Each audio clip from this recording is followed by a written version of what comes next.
मेरा नाम है हरिया, मैं काम करता हूँ बहुत बढ़िया, खाता हूँ खाना और रोज गाता हूँ गाना। अरे यार, आज तो बहुत देर हो गई। इस खतरनाक जंगल को देखकर तो मेरे हाथ पैर ठंडे हो गए हैं। अगर मैं वक्त पर गांव नहीं पहुंचा तो मालिक बहुत नाराज हो जाएंगे। तभी हरिया को एक आवाज सुनाई देती है। सुनिए हरि जी। अरे, ये आवाज किसने दी? तभी हरिया को सामने कुछ दूर एक औरत खड़ी दिखाई देती है। अरे भाई, ये औरत अकेली इतनी रात को इस जंगल में क्या कर रही है? चलकर पूछना पड़ेगा। फिर हरिया अपनी बैलगाड़ी उस औरत के सामने लाकर रोक देता है और उससे पूछता है। अरे सुनिए, आप इतनी रात को इस खतरनाक जंगल में अकेली क्या कर रही हैं? तभी वो औरत मीठी आवाज में कहती है। अरे हरि जी, आप आ गए। मैं कब से आपका इंतजार कर रही थी। वैसे तो यहाँ से काफी लोग गुजर चुके हैं, लेकिन मैं खास आपका इंतजार कर रही थी। अच्छा, तुम सच कह रही हो? मुझे तो यकीन नहीं हो रहा है। वो क्या है ना, आज तक किसी ने मुझसे इतने प्यार से बात नहीं की। हाँ हाँ हरि जी, मैं सच कह रही हूँ। अब देर मत करिए और जल्दी से मुझे मेरे घर तक छोड़ दीजिए। हाँ हाँ, कौन सी बड़ी बात है, अभी छोड़ देता हूँ। आप मेरे पीछे बैलगाड़ी में बैठ जाइए और मुझे रास्ता बताते चलिए। फिर वो औरत हरिया की बैलगाड़ी में बैठ जाती है और हरिया बैलगाड़ी हाँकता हुआ आगे चल पड़ता है।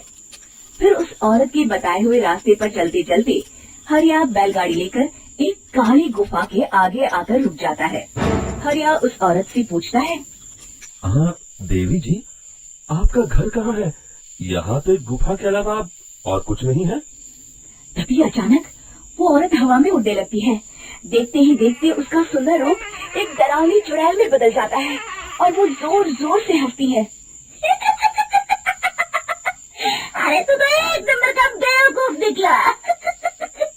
तू तो भैया आसानी से मेरी बातों में आ गया। अरे मर गया रे, ये तो एक चुड़ैल है। हे भगवान बचा ले, ये तो बड़ी डरावनी दिखाई दे रही है।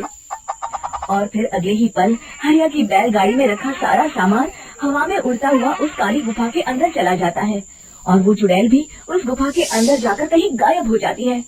हरिया ये नजारा देख बुरी तरह घबरा और परेशान हो जाता है। अरे, ये चुड़ैल तो मेरा सारा सामान लेकर गुफा में गायब हो गई। अब क्या होगा?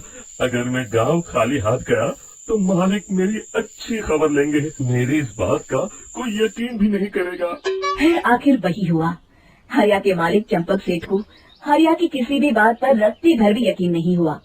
चंपक सेठ को लगा हरिया झूठ बोल रहा है और उसने ही लालच में आकर सारा सामान हड़प कर लिया है।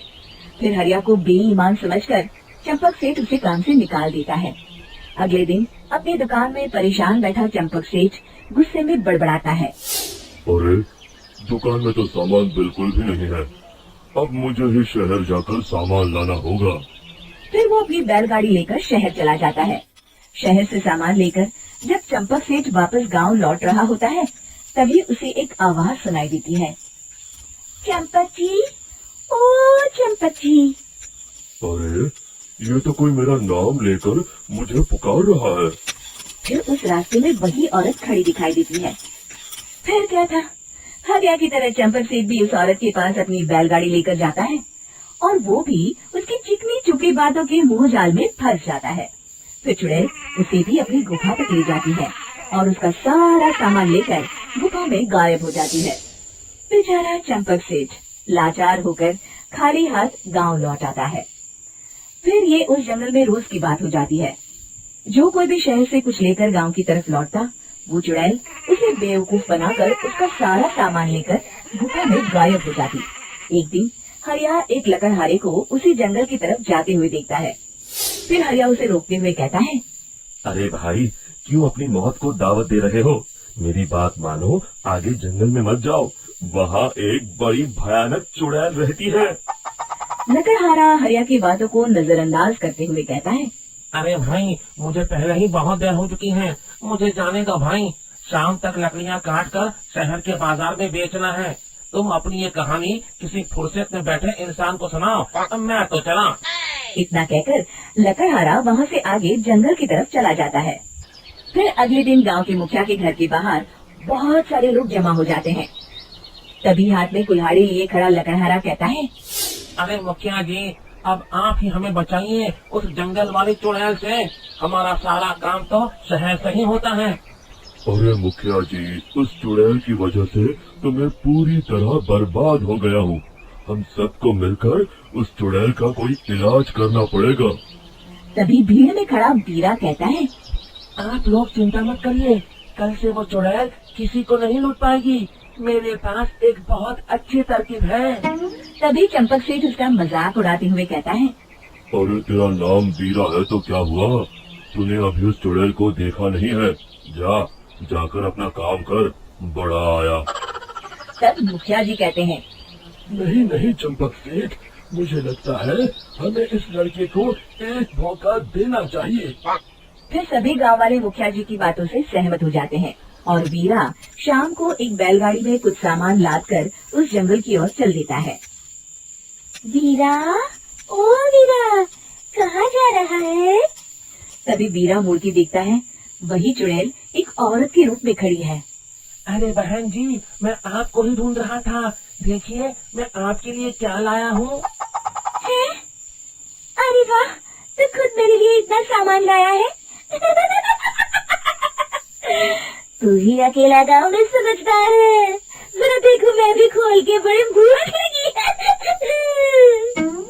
जैसे ही चुड़ैल उस सामान पर से कपड़ा हटाती है, एक भगवान शिव की तेज रोशनी उसके अंदर मूर्ति से निकलती है और चुड़ैल अपने असली रूप में आकर जलने लगती है। अरे मैं चल रही हूँ, बचाओ! बचाओ! ओम नमः शिवाय! मर गई मैं! देखते ही देखते वो चुड़ैल राख के साथ उड़ जाती है और सभी गांव वाले भी वहां जाते हैं। शिक्षा बुराई पे सदा अच्छाई की ही जीत होती है।